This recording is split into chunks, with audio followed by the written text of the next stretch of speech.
if you still have a sweet tooth, the number one recommendation that I can give you is just cut out all processed things. But I just want to emphasize that the long term should always be to cut out sweetness, protein bars, protein shakes, all those things. Because as long as you keep them, your brain never really forgets. The craving is still there. And it should take around 14 days for most people for cravings to completely disappear, right?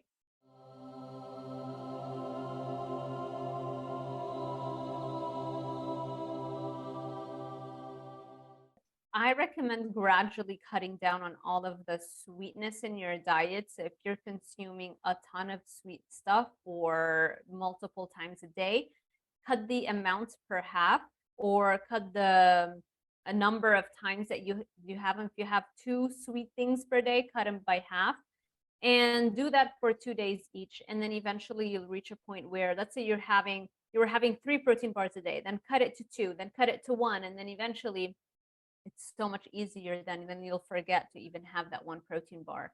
And then once you have 1 day under your belt, it's like fantastic, then day 2, day 3, and then you'll get to those 14 days and it just becomes so much easier.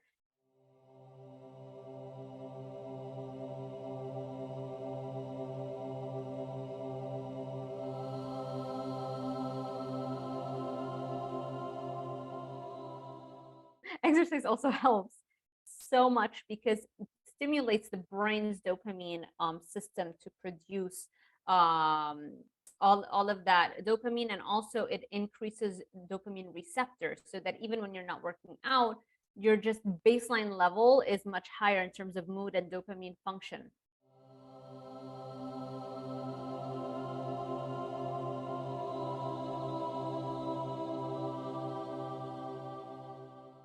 That's the main reason why people are tempted or are vulnerable to outside sources of dopamine, which come in the form of addictive foods or come in the form of sweetness. Whatever they're training right now, I would recommend that you increase the intensity and the volume of your training so that it increases even more dopamine and D2 receptors. So there's like a dose-dependent relationship between how much exercise, volume of exercise, and the intensity of exercise. The more of those you have, the more dopamine you have, and the more dopamine receptors you have, because you need both to really experience the high that comes from having optimal dopamine levels all the time.